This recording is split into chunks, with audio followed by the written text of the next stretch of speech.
બધાને પ્રણામ. જય જીનેન્દ્ર. આપણે ધર્મગ્રંથ સ્વાધ્યાય કરીએ છીએ. થોડીક પ્રશ્નોત્તરી પણ આપણે કરીશું. દુર્ભાગ્ય નામકર્મના ઉદયથી જીવને શું લાભ કે હાનિ થાય છે?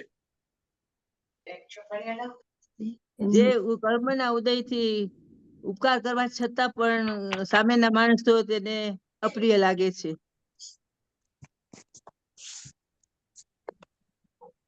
બરાબર છે. હા, યસ. હા, તિરસ્કાર મળે. સૌભાગ્ય નામકર્મથી સૌભાગ્ય નામકર્મથી થોડું કામ કરવા કરતા પણ વધારે તેને આદર યશ માન મળે છે, સન્માન મળે. વધારે માન સન્માન મળે છે. બરાબર છે. બોલો, યશ નામ કર્મથી શું પ્રાપ્ત થાય છે? યશ નામ કર્મ એટલે શું?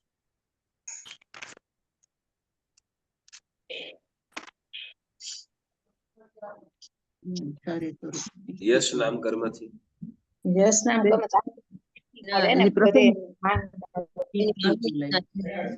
પ્રશંસા વધે છે. બધી દિશામાં, ચારે દિશામાં ખ્યાતિ થાય છે. જે કર્મના ઉદયથી ચારેય દિશાઓની અંદર સર્વત્ર જેનું પ્રશંસા વાહવાહ થાય છે, બરાબર ને? તો એ શું થાય છે? તેના કયા કર્મના કારણે? યશ નામ કર્મ. યશ નામ કર્મ. યશ નામ કર્મ. ઓકે, ચાલો તો ઉપઘાત નામ કર્મના કારણે શું થાય?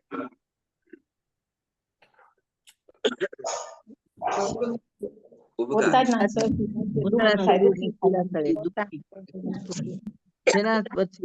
જ શરીરના અવયવોથી અંગોથી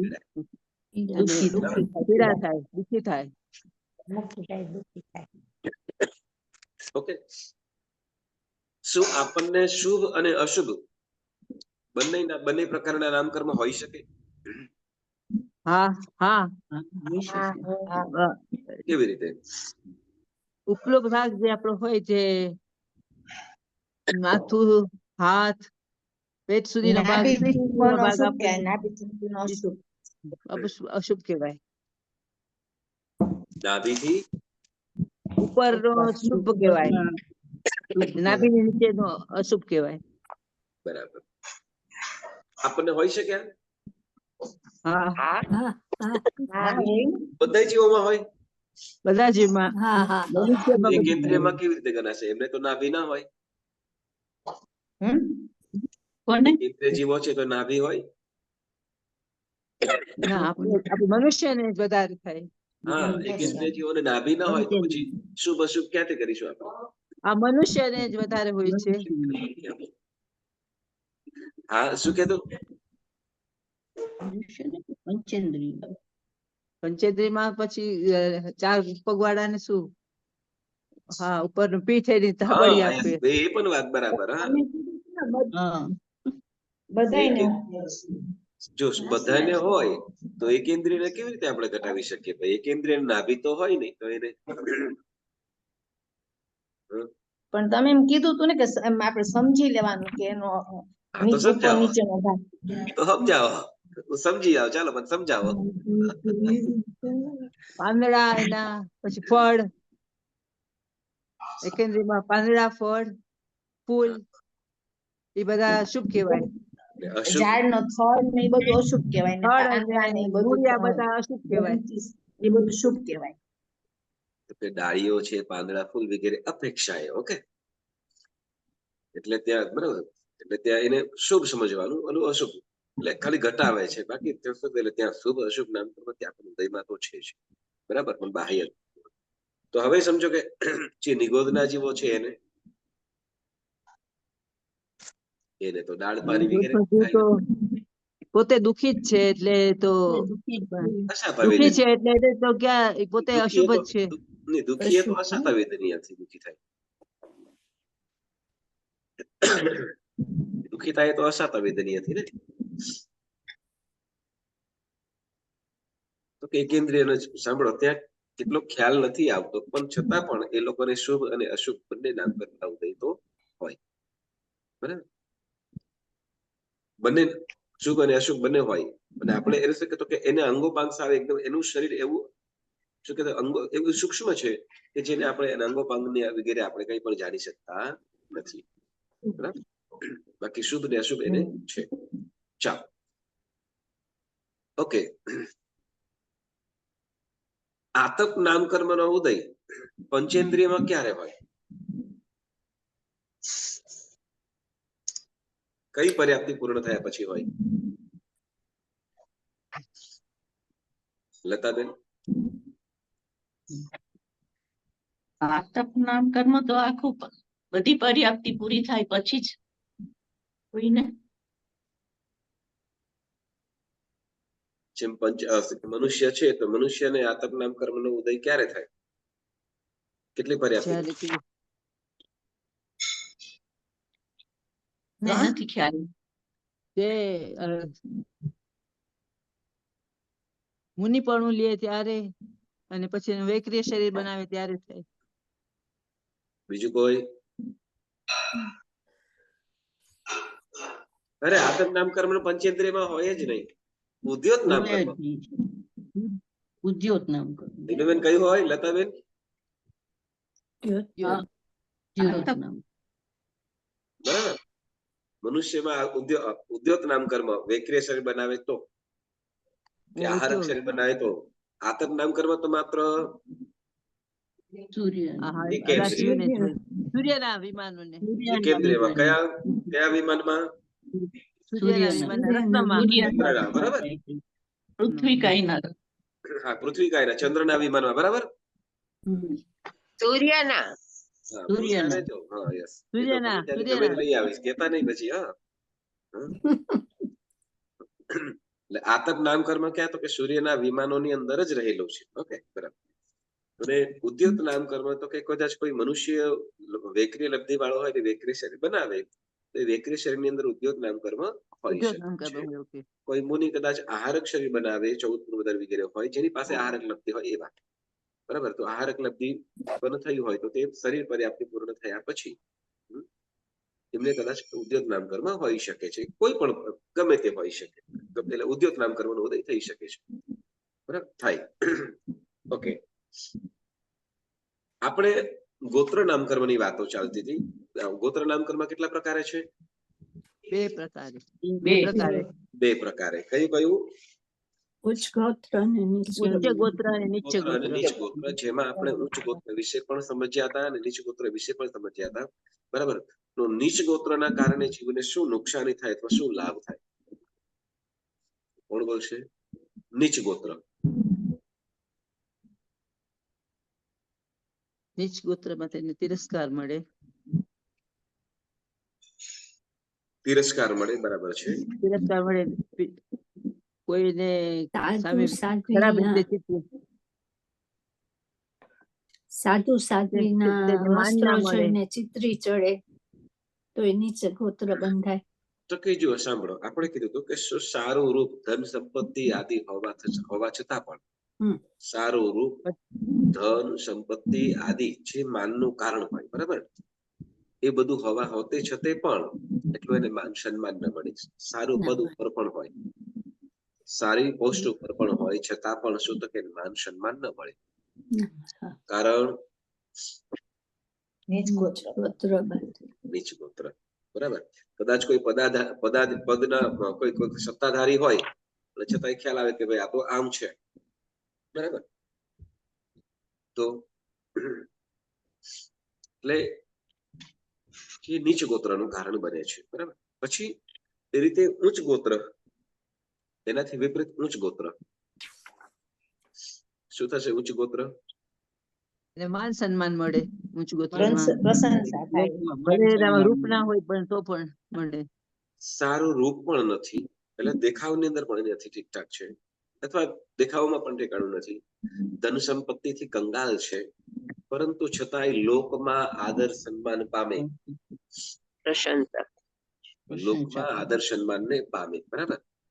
કારણ એ શેના કારણે? તો કે ઉચ્ચ ગોત્ર નામ. બરાબર. તમે આમાં કરકંડુ રાજાનો દાખલો આપ્યો તો પછી એ કેવી રીતે આમાં બેસાડવાનું? કરકંડુ રાજા, હા યસ, કરકંડુ રાજાને છે ને એનો જન્મ જ્યારે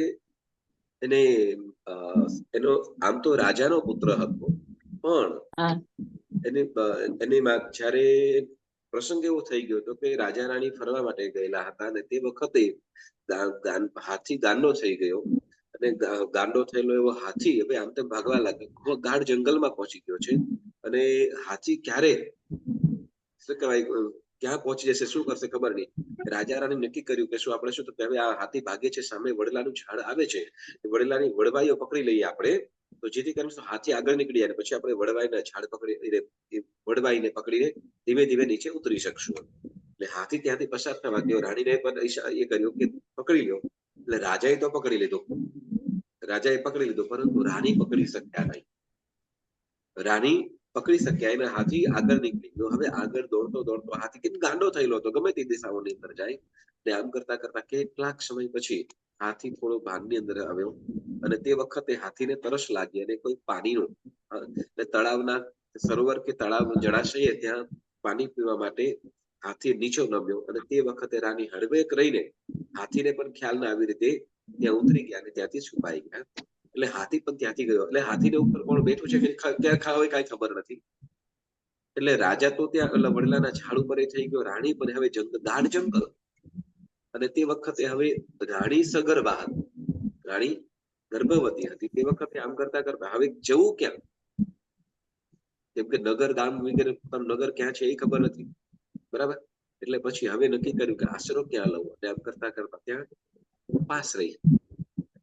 ઉપાશ્રયમાં હતા અને ઉપાશ્રયમાં ત્યાં સાધ્વીજી ભગવંત પાસે આશરો લીધો. હવે ત્યાં જો પોતાની અવસ્થા જણાવે તો પોતાના શિયળનું પણ જોખમ અને સંયમ પણ ના આપે, રહેવા વગેરે બધી જોખમ રહેલી છે.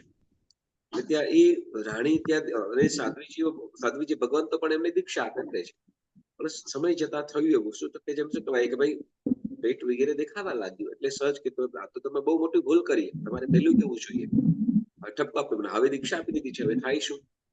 એટલે રાણીએ પણ શું કહ્યું કે બારે જઈને વૃદ્ધ જન્મ આપીને એ બાળકને ક્યાં તો કે સ્મશાનની અંદર મૂકી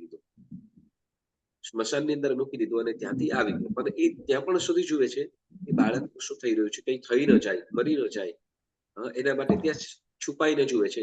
પણ એ બાળકના રડવાના અવાજથી ત્યાં રહેલો જે ભંગી કે ઓલા શું કે જે કહેવાય ભંગી જ હોય ને ત્યાં ભંગી જે જાતિ ની અંદર ચંડાળ ભંગી કે ચંડાળ જે હશે તો એ ત્યાં એને બાળકને લઈ જાય છે અને એ અપુત્રીય હતો, એની પાસે સંતાન હતું નહીં. એટલે પોતાના હવે બધા એ લોકો એમ જ નક્કી કર્યું છે તો ત્યાં બાળક કોનું છે, મારું છે. ચંડાળ અને એની પત્ની નથી, આપણું બાળક છે. એટલે હવે છે રાજાનો પુત્ર, એ કોઈ એને ખ્યાલ નથી. અને આ બાજુ રાણી પણ ત્યાંથી ને પાછળ જેમ આને લઈને જતા જોયો એટલે તરત પછી ત્યાંથી પોતે ઉપાશ્રયમાં પહોંચી ગઈ એટલે પોતાની આરાધનામાં જોડાઈ ગઈ. હવે આગળ જતા સાંભળજો, આગળ જતા હવે રાજા જયારે થયો, આગળ જતા એટલે કે પ્રસંગ પણ એવો પણ છે કે ભાઈ એ સ્મશાનની આજુબાજુની અંદર કઈ છોડવો હશે, ઝાડવો કે એને નક્કી કરે, બે ગુરુ શિષ્ય જતા હશે એને નક્કી કરે શું કે આ જે પણ અને એમાં કોઈ પંડિતનો પુત્ર હશે, કોઈ પંડિત કે બ્રાહ્મણનો કોઈ પુત્ર હશે તો એ પણ ત્યાં પસાર રાજાનો પુત્ર અને સોરી બે ગુરુ શિષ્ય જતા હશે, પંડિત ને એલા બ્રાહ્મણ વગેરે. તો એ કે છે કે જેની પાસે પણ આ જે વાંસનું ઝાડ છે, વાંસનો જે છોડ છે એનો એ છોડ જેની પાસે પણ હશે ને તો એ શું થશે તો કે આ નગરનો રાજા થશે, અથવા એ શું કે થોડા દિવસોની અંદર એ રાજા થશે એવું. અને એને સમય પણ આપ્યો હતો કે આ સમય દરમિયાન જે લેશે. એટલે આ વસ્તુ આ બંને તો વાત કરતા કરતા ત્યાંથી જતા હતા. એટલે ઓલા જે શિષ્ય હતો એ પણ તે વખતે નાનો હતો અને કેટલોક સમય હતો. તો તે વખતે આ બંને જણા વાત કેતા જાય છે અને તે વખતે આ જે કરકંડું છે, હવે થતું એવું કે એ જે નાનું બાળક હતું એને વારંવાર શું કહેવાય એને શરીર પર ખાંજ બહુ આવતી. એટલે નાના બાળકો સાથે રમવા માટે જાય ને તો પોતાના શરીરને ખજવાળે રાખે એટલે એનું નામ પડી ગયું કરકંડુ. શું કરકંડુ એવું નામ પડી ગયું. અને ત્યાંથી હવે રમતા જયારે આ સાંભળ્યું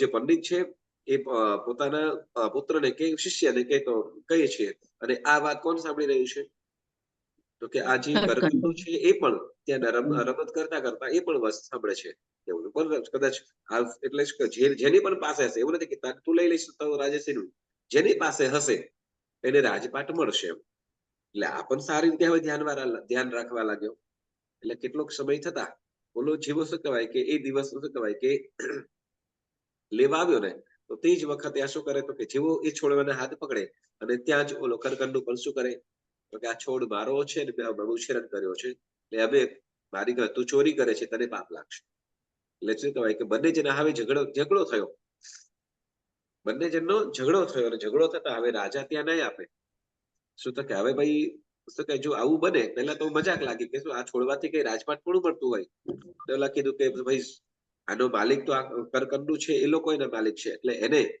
શું કહેવાય કે એને તારે આપવું જોઈએ એનો હક થાય તને આ મળે નહીં ડોલા શું કહે કે ભાઈ શું કહેવાય કે આ બધું જાણીએ છે તો કે ના ભલે તમે જાણતા હોય પણ માલિકી આની છે એટલે હવે એને શું કરે તો કે બંને જણા નક્કી ત્યાં ઓલા રાજા વગેરે કે છે કે જો કદાચ આવું બને ભાઈ ઓલા ન્યાય આપ્યો રાજાએ કે છોડ એને આપી દે કોને છોડ એને આપી દે અને ખરેખર આપવો પડ્યો પણ હવે ઓલા કે છોડ ગમે તેમ કરીને આપણે લઈ લેવો છે એટલે કાવા દાવા કરીને શું તો કે જે ચંડાળ છે ઓલો જે કરકંદુ છે એને ત્રણેય મારી નાખવાનું ષડયંત્ર કરે પણ તે વખતે શું કહે કે કદાચ આ લોકો આપણને રહેવા નહીં દેશે કેમ કે આપણે આમે પણ નીચ જાતિના છીએ એટલે આ નગર છોડીને જતા રહેવું જ બરાબર છે એટલે આમ કરીને જાય એટલે છોડવો પણ હાથમાં લીધો છે હવે યોગાનુયોગ બન્યું કેવું કે ત્યાંથી નગરની અંદર જતા બીજા નગરની અંદર એ ખરેખર હાથી એને ઉપર કળશ પણ ઢાળી દીધો હાથી તે વખતે રાજા કોઈ નગરનો રાજા કદાચ મૃત્યુ પામ્યો હશે કે હવે તે વખતે નગરના બધા સમાજનો પ્રજાજનો અને મંત્રીઓ વગેરે એવો હાથી લઈને ફરે છે કે જેમાં અભિમંત્રિત કરે કે જે પણ જેના ઉપર એ રાજા જેના ઉપર એ હાથી કળશથી અભિષેક કરી દે એ આ નગરનો રાજા થાય અને તે વખતે આ થાકેલા ભાગેલા એ રસ્તાના ચોતરે ક્યાંક બેઠા હશે ચોરો હોય ને ત્યાં બેઠા હશે અને તે જ વખતે આ હાથી આવીને શું કરે છે કરકંડુ ઉપર કળશ ઢોળી દે છે એટલે કે હવે તમે આ નગરના રાજા થાય પણ જયારે ખબર પડી શું બધાને ખબર પડી કે આ કરકંડુ તો કોણ છે ચંડાળ છે હવે એને થોડું કઈ રાજા બનાવાય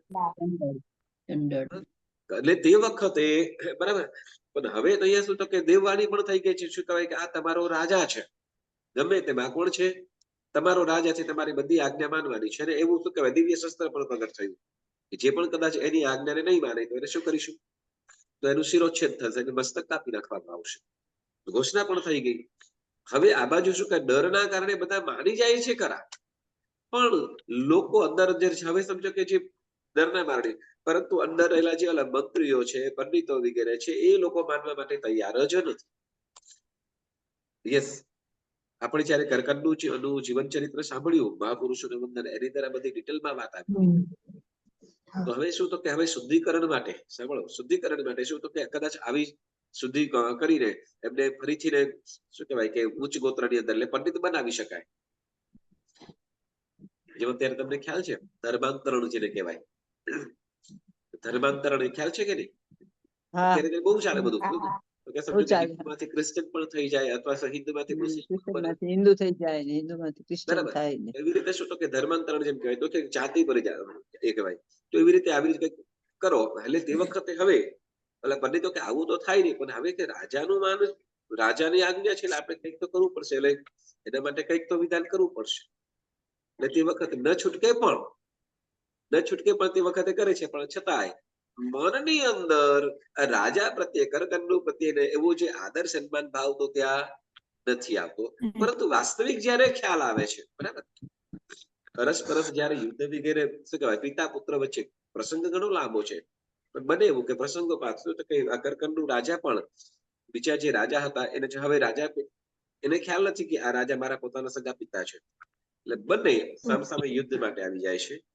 અને તે વખતે સાધ્વીજી એટલે કરકંડુની જે માતા છે એ સાધ્વીજી એને અવધિ જ્ઞાન થયેલું હતું તો અવધિ જ્ઞાનથી જોયું કે પિતા પુત્ર બંને યુદ્ધે ચડ્યા છે અને તે વખતે ત્યાં એ લાંબો વિહાર કરીને ત્યાં આવે અને બંનેને ઓળખાણ કરાવે કે શું તો કે સગત કરકંડુનું કહે છે તારા પિતા છે ને તમારો પુત્ર છે અને કે નિશાની શું, ત્યારે કહેશું તો કે એને શું કહેવાય, એના ગળાની અંદર શું કહેવાય, એના હાથની અંદર અંગૂઠી આ હતી, અને તે વખતે ઓલો ચંડાળ હતો એ પણ કહે છે કે હા એના એવી રીતે શું કહેવાય કે મુદ્રા હતી એવી, કે જેના કારણે એની એ રાજાની અને પુત્રની પિતા પુત્રની ઓળખાણ કરાવે. ત્યાર પછી એ જે મંત્રીઓ વગેરે હતા એ રાજાને ફરીથી એને પણ આદર સન્માન આપવા લાગ્યા. એટલે શું કે જ્યાં સુધી નીચ ગોત્ર કર્મ હોય, ભલે સત્તા ઉપર હોય, ભલે ગમે એટલી સત્તા હોય, પાવર હોય, છતાં ડરના કારણે કરી લે. આદર સન્માન બહુમાન એ છે ને હૃદયથી થાય. ડરના કારણે અથવા ચાલો ડર ખાલી શું કહેવાય કે એલો મારશે અથવા સજા કરશે એનો જ નહીં, કદાચ હું ન કરું. જો એક વસ્તુ છે આપણે હંમેશા એ વસ્તુ યાદ રાખવાની, બરાબર, કે આપણે જે વંદન કરીએ કે નમન પ્રણામ વગેરે કરતા હોઈએ તો એવું ન હોવું જોઈએ. જો કદાચ આપણે પોતાના સહૃદયથી આદર અને બહુમાન પૂર્વક જ કરવાનું. બાકી ઓલા શું કેવું, આ બધા કરે છે ને હું ન કરું તો કેવું લાગશે, અથવા કે બધા શું વિચારશે, એમ કરીને આપણે વંદન કરીને તો ભાવ વિનાનું વંદન કેવું કે છે તો કે અલ્પ ફળ વાળું. જેમાં આપણે એક્ઝામ્પલ તમને તરીકે જણાવી દઉં, ભાઈ કૃષ્ણ મહારાજાએ 18,000 સાધુઓને વંદન કરી 4 નરકના દુઃખ દૂર કરી દીધા.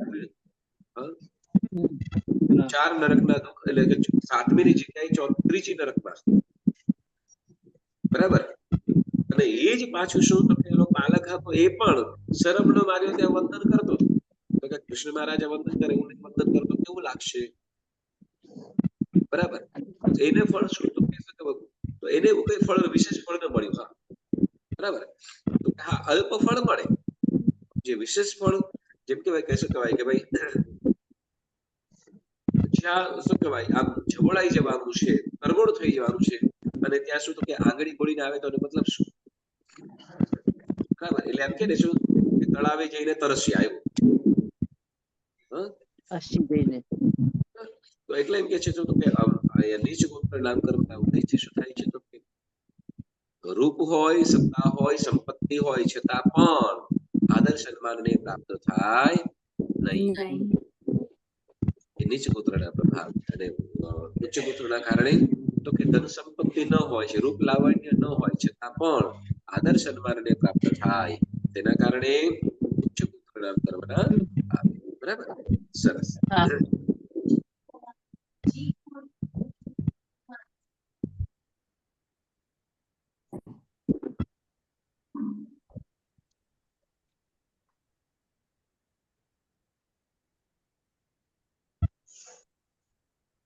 મોહનીય, હા યસ.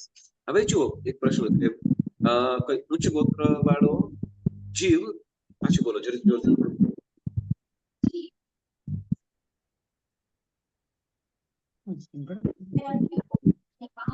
હા હા હા.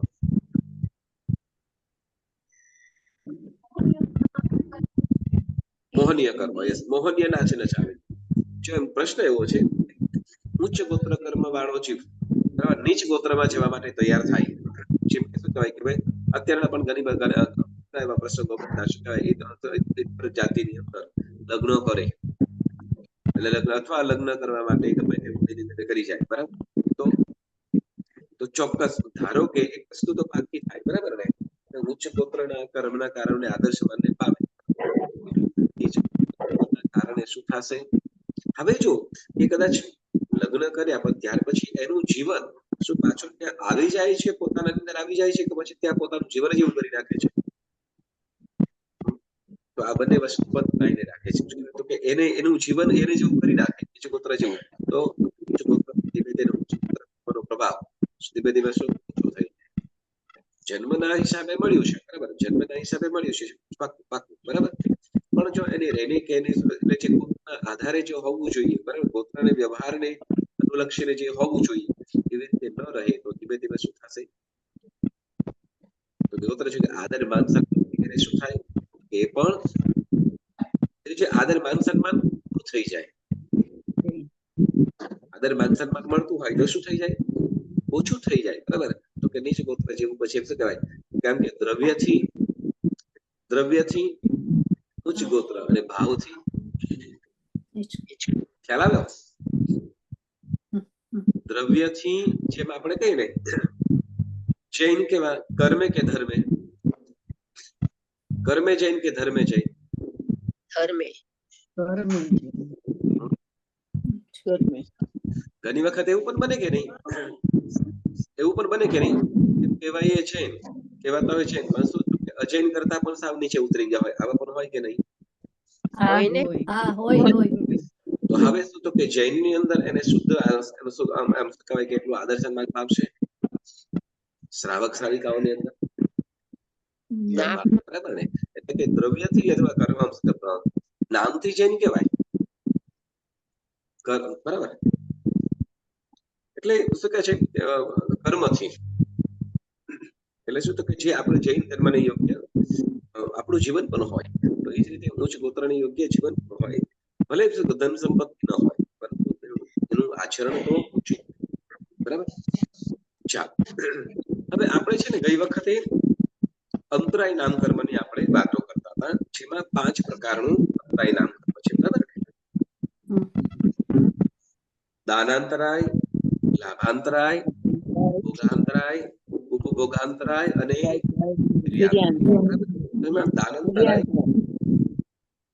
દાનાંતરાયનો આપણે વાત કરી હતી, ફરીથી પણ વાંચી લઈશું કે દાનાંતરાય સ્વ અને પરના ઉપકાર માટે પોતાની વસ્તુનો ત્યાગ કરવો તે દાન. આવા પ્રકારના આત્મગુણનો પ્રતિબંધ કરનાર છે કર્મ તે દાનાંતરાય. શું કે છે? દાનમાં આપવા યોગ્ય પદાર્થ ઘરે વિદ્યમાન હોય, ઘરે સામેથી કોઈ ગુણવાન પાત્ર લેવા આવ્યું હોય અને આવા ગુણવાન સુપાત્રને આપવાથી શું લાભ થાય છે તે શાસ્ત્રાભ્યાસથી કે ગુરુગમથી જીવ જાણતો હોય, છતાં આપવાની તમન્ના ન જાગે તે દાનાંતરાય કર્મ. દાનનું ફળ ખ્યાલ છે, દાનમાં આપવા યોગ્ય વસ્તુ વિદ્યમાન છે અને જે લેવા વાળી વ્યક્તિ પણ પાત્રતા અનુસાર છે, બરાબર? પણ છતાં પણ આપણે આપી શકીએ નહીં. આપવાની ઈચ્છા પણ છે, છતાં પણ આપી ન શકીએ, તો ત્યાં દાનાંતરાય કર્મ ઉદય કહેવાય છે. તો એવી રીતે હવે લાભાંતરાયની વાત છે. દાન એટલે આપ, બરાબર? દાન એટલે આપવું, બરાબર? હવે લાભ એટલે મળવું, લાભ એટલે મળવું. શું કે છે? લાભાંતરાય શું કે છે? ઈષ્ટ વસ્તુની પ્રાપ્તિ થવી તે લાભ. ઈષ્ટ વસ્તુની પ્રાપ્તિ થવી તે લાભ. તેનો પ્રતિબંધ કરનારું જે કર્મ તે લાભાંતરાય. શું કે છે? વિશિષ્ટ દાતાને ઘેર જઈ વિનયપૂર્વક માંગવા છતાં ઈચ્છિત વસ્તુની પ્રાપ્તિ જે કર્મના ઉદયથી ન થાય તે લાભાંતરાય. ઢંઢણ મુનિને 6 માસ આહાર પ્રાપ્તિ ન થઈ, ઋષભદેવ પ્રભુને પશુઓને પૂર્વ ગૌમાં કરેલા અંતરાયથી 13 માસ આહાર પ્રાપ્તિ ન થઈ, ઇત્યાદિ છે. હવે જો શું કે છે? સામેવાળી વ્યક્તિ પાસે કદાચ વસ્તુ વિદ્યમાન પણ છે અને આપણે યોગ્ય રીતે માંગણી પણ કરીએ છીએ, વસ્તુની ઈચ્છાથી આપણે માંગણી પણ કરે છે. યોગ્ય વ્યક્તિ જોઈ પાછું જેની પાસે માંગીએ છીએ એ પણ યોગ્ય વ્યક્તિ છે, આપણે પૂરેપૂરો વિશ્વાસ હોય કે ભાઈ કે હા ચોક્કસ તમારું કાર્ય થઈ જશે, મને આપશે જ, ના નહીં પાડે, તમને વિશ્વાસ પણ હોય, એની પાસે હોય પણ, બરાબર? અને પાછું વિવેક છે, એવું નહીં કે ગમે તે મુદ્દતાથી માંગે, એવું પણ નહીં, વિવેકપૂર્વક આદરપૂર્વક, પણ છતાંય આપણને એ વસ્તુની પ્રાપ્તિ થઈ નહીં, બરાબર? કારણ લાભાંતરાય કર્મનો ઉદય. શું છે? કયું? લાભાંતરાય કર્મનો. તો તમને એવું તો નહીં થાય એને દાનાંતરાયનો ઉદય હોય? હા, કદાચ દાનાંતરાય એટલે એને હોય કે ન હોય, પરંતુ આપણને લાભાંતરાયનો ઉદય છે. ચાલો કોઈ વખત એક નાનકડા પ્રશ્ન એનેથી કહીએ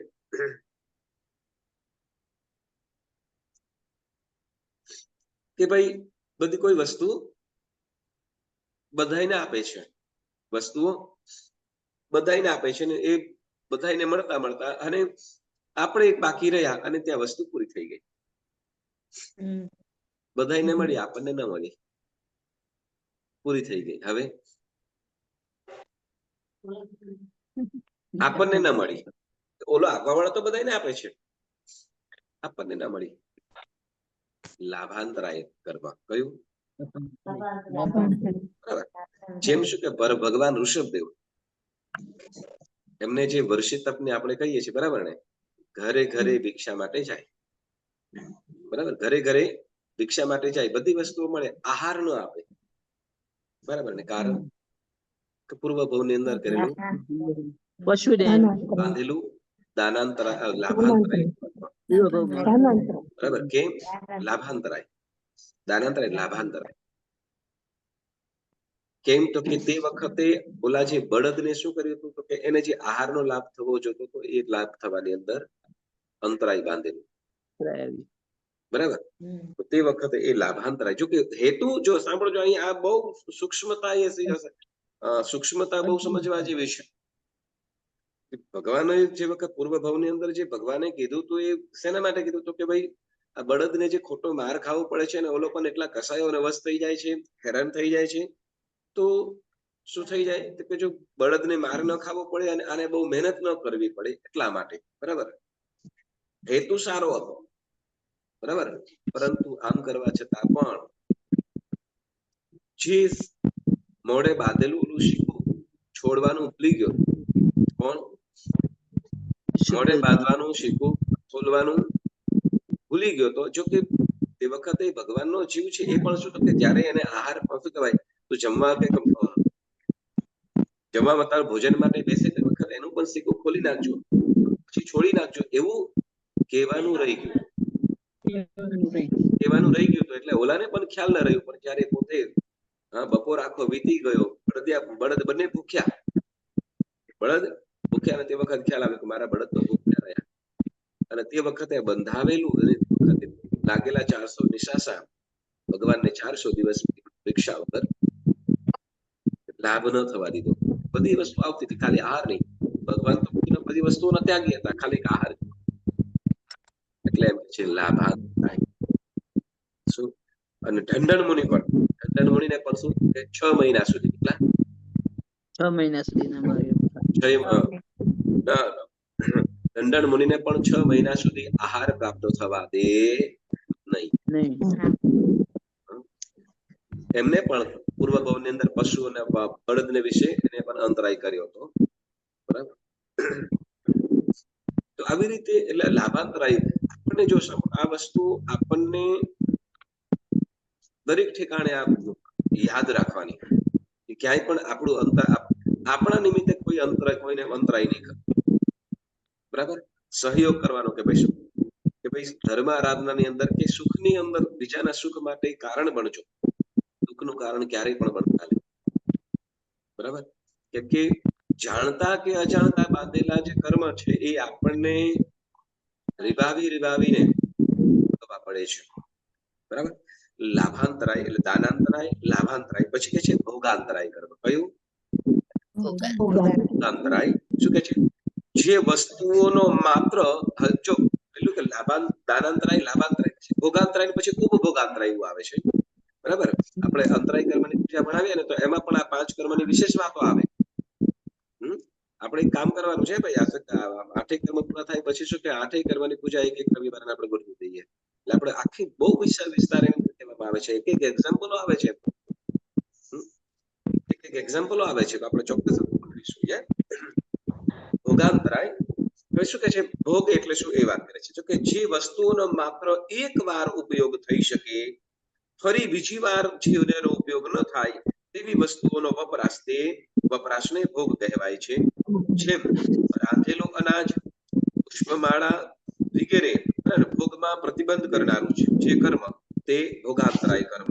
ભોગાંતરાય એટલે ઘરમાં એક વસ્તુ માત્ર એક જ વખત ઉપયોગમાં લઈ શકાય, બીજી વખત નહીં, બરાબર. જેમ કે રાંધેલું ભોજન હોય તો આપણે એક વખત ખાઈ શકીએ અને બીજી વખત ખાઈ શકાય નહીં. આ વધેલું ખાવું એ ન ગણાય, એક વખત મોઢામાં જતું રહે પછી કાઢીને પાછું નથી ખાવી શકવાનું, બરાબર. એટલે એને શું કહેવાય? ભોગ.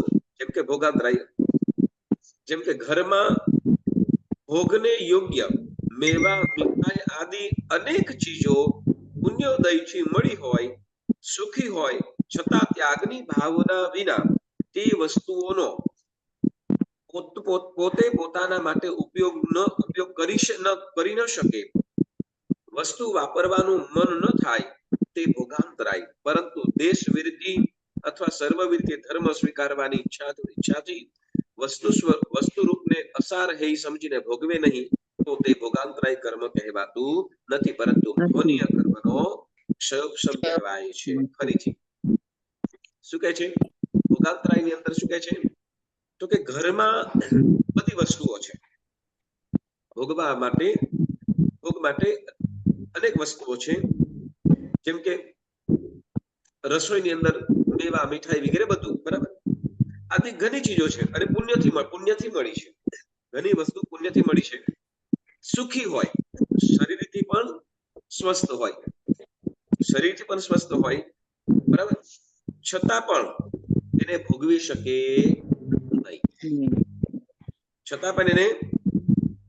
શકે નહીં, તો એને શું કહેવાશે? ભોગાંતરાય કર્મ, બરાબર? પણ હવે પાછું એમ કે છે ત્યાગની ભાવના વિના તે વસ્તુઓને પોતાનો ઉપયોગ ન કરી શકે. એટલે ત્યાગની ભાવના તો છે જ નહીં. પાછું ત્યાગની ભાવના નથી, છતાં પણ ઉપયોગ ન કરી શકે, બરાબર? ઘરમાં વસ્તુઓ પડી છે, ચાલો હું મૂકી દઈશ કે કોઈને આપીશ, એવું પણ ઈચ્છા વાળો નથી, પણ છતાં પણ વાપરી ન શકે. શું કહેવાશે આને? ભોગાંતરાય. પણ જો આનાથી ઉલટું એમ કે છે, વાપરવાનું મસ્ત, પણ શું કહેવાય? દેશ વિરતિ કે સર્વ વિરતિ ધર્મ સ્વીકારવાની ઈચ્છાથી વસ્તુ સ્વરૂપને અસાર, જેમ કે શું છે કે કોઈ મેવા, મીઠાઈ વગેરે હોય, બરાબર ને? જે મુમુક્ષ હોય, તો મુમુક્ષ આત્માઓ તો કેટલી બધી વસ્તુઓના ત્યાગી થઈ ગયા કે જ્યાં સુધી મને સંયમ ન મળે ત્યાં સુધી આ વસ્તુ વાપરીશ નહીં. ઘણા પચખાનો કરેલા હોય, તો હવે એને ભોગાંતરાય કહેવાય કે નહીં? ત્યાં તો મોહનીય કર્મનો ક્ષયોક્ષમ કહેવાય. કેમ કે એ સર્વવિરતિને માટે એની પાસે બધું જ અનુકૂળતા છે, પરંતુ એ પચખાનો ત્યાગ સ્વરૂપે, એટલે એને એનો ત્યાગ કરે છે. ત્યાં આપણને છે ને નવી વસ્તુઓને મેળવવાની કે ચાખવાની, જમવાની જે ઈચ્છા થાય, અહીંયા એક પ્રકારનું મોહનીય પણ છે. શું છે? મોહ પણ છે.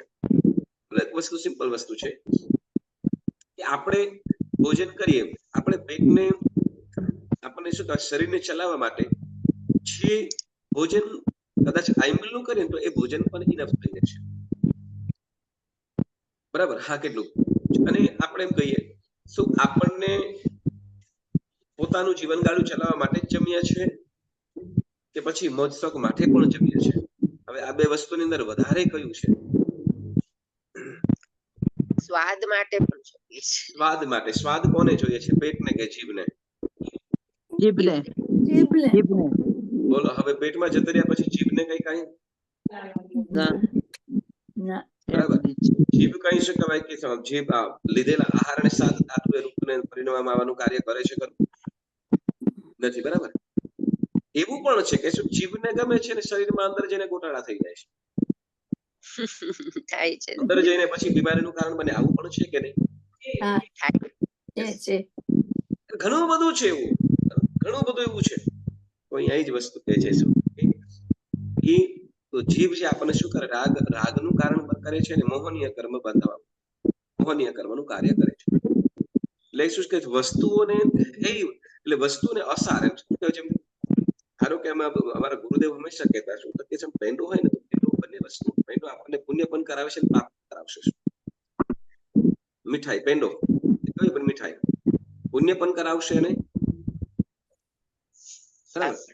તમારી પાસે વસ્તુ છે, મારે ત્યાગ કરવો છે, નથી વાપરવું, બીજાને આપી દીધું, બરાબર? શું કરાવ્યું? પુણ્યનું કાર્ય પણ બતાવ્યું અને પાપથી બચાવ્યું પણ. અને એ જ વસ્તુ જયારે વાપરીએ છીએ ત્યારે એટલું સરસ મજાનું તેના સ્વાદને કદાચ વખાણ કરીએ ન કરીએ, પણ મન તો ત્યાં રાજી થાય જ છે. મન રાજી થાય છે એટલે તો કે રાગનું કારણ બને છે, અસાતાનું કારણ બને જ છે, બરાબર? એટલે શું કે અસાર એવું વસ્તુના દરેક પર્યાય છે. હા, અસાર અને અસાર સમજીએ એટલે તો ગમે તેવું સામે, જેમ શું કહેવાય કે ભોજનના છે અને ભોજન પછીના પર્યાયને જોવામાં આવે ને, તો એ વસ્તુ ઉપર આપણે વાપરતા આપણને કોઈ રાગ નહીં થાય. મારા સાહેબ મારા સાહેબ હંમેશા ગોચરી વાપરતા પણ કે શું વિચાર કે છે, શું ગોચરી વાપરતા પણ શું તો કે એને જો એ પર્યાયને જે સ્વરૂપે દેખાય છે એ સ્વરૂપમાં જોઈશું તો ચોક્કસ એના ઉપર આપણે રાગ પણ થશે ને કદાચ મજા પણ લાગશે. પણ જ્યારે એના પર્યાયને જ્યારે જોઈશું પછીના પર્યાયની અંદર ત્યારે તો કે વિષ્ટાને ગંદી વિષ્ટાને ગંદવાળા જોવામાં આવશે તો ક્યાં શું છે તો એમ કે છે શું એટલે એવી રીતે શું કે વસ્તુની અસાર સમજી કે કાંઈ છે નહીં બસ ક્ષણિક બસ પછી તો કે હા તું વિષ્ટા સ્વરૂપે જ થવાનું છે. તો એ જે વિષ્ટા સ્વરૂપે થવાનું છે ને કદાચ શરીરની અંદર પણ નુકસાન કરેલું છે એના વસ્તુને સમજીને શું કરશે કે ત્યાગ કરશે. શું કરશે? ત્યાગ કરશે. બરાબર. તો એ ત્યાગ માટે જે કરવામાં આવે છે ત્યાં મોહનીય કર્મનો ક્ષય થાય છે, ત્યાં ભોગાંતરાય નથી. જે જાણી સમજીને જે ત્યાગ કરે છે તો એ શું થાય છે? ભોગાંતરાય. બરાબર. તો શું થાય? જાણી સમજીને ત્યાગ કરે છે મોહનીય ક્ષય સમજ્યા ભોગાંતરાય કર્મ હોય નહીં. પણ ભોગાંતરાય કર્મ ક્યાં હશે? ક્યાં કહેવાય છે કે જ્યાં વસ્તુ સામે છે, વસ્તુ છે રહેલી છે. બરાબર. ત્યાગની ભાવના છે નહીં. બરાબર. છતાં પણ એનો ઉપયોગ કરી શકે નહીં. કહેવાશે ભોગાંતરાય. ભોગાંતરાય. બરાબર. તો અહીંયા શું હા જો આપે તો એ દાન શું કહેવાય એ દાનની અંદર કાર્ય થઈ ગયું. પણ ન આપે આપવાની પણ ભાવના નથી. આપવાની ભાવના પણ નથી. બરાબર. પણ પોતે વાપરી પણ શકતો નથી. બરાબર. શું કહે છે? આને શું કહેવાય? ભોગાંતરાય. બરાબર. જે ભોજન આદિ છે. બરાબર. પછી ઉપભોગાંતરાય અને જે વીર્યાંતરાય છે એ આપણે આ વખતે જાણીશું. ઓકે. બહુ સુંદર મજાની વાતો, નાની નાની વાતો છે પણ બહુ આપણને શીખ સમજણ આપે છે. તો આજનો સ્વાધ્યાય કરતા કંઈ પણ જીના બોલાયો મનોવચન ગાયથી ત્રિવિધે ત્રિવિધે ત્રિવિધે ઈચ્છામિ ગુણમ